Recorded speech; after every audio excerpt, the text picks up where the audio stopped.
Pemerintah pusat dan DPR telah mengesahkan rancangan Undang-Undang Hubungan Keuangan antara pemerintah pusat dan daerah menjadi undang-undang. Menurut Menteri Keuangan Sri Mulyani, Undang-Undang Hubungan Keuangan antara pemerintah pusat dan daerah memiliki 4 pilar tujuan, salah satunya mengembangkan hubungan keuangan pusat dan daerah.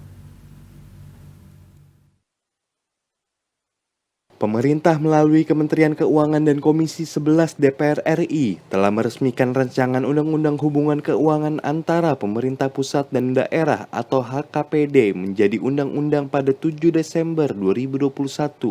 Menurut Menteri Keuangan Sri Mulyani Indrawati, tujuan disahkannya Undang-Undang Hubungan Keuangan antara pemerintah pusat dan daerah yakni untuk memperkuat kualitas desentralisasi fiskal antara pemerintah pusat dan daerah. Menteri Keuangan mengatakan ada 4 pilar fokus dan tujuan disahkannya Undang-Undang Hubungan Keuangan antara pemerintah pusat dan daerah.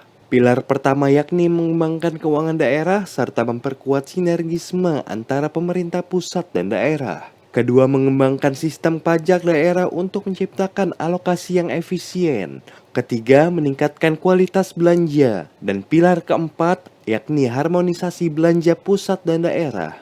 Sri Mulyani juga mengatakan Undang-Undang Hubungan Keuangan antara pemerintah pusat dan daerah ini diharapkan akan meningkatkan kapasitas serta kapabilitas pemerintah daerah dengan melakukan penyesuaian kepada dana bagi hasil.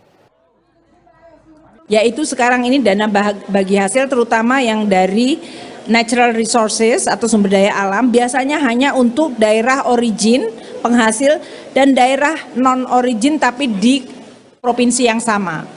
Sekarang kita juga memberikan untuk daerah di perbatasan yang berbatasan meskipun dalam provinsi yang berbeda.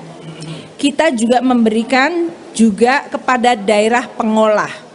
Lebih lanjut, Menteri Keuangan mengatakan Undang-Undang Hubungan Keuangan antara pemerintah pusat dan daerah juga mengatur tentang pemerataan layanan pemerintah daerah agar memberikan layanan dengan kualitas yang sama di seluruh tanah air.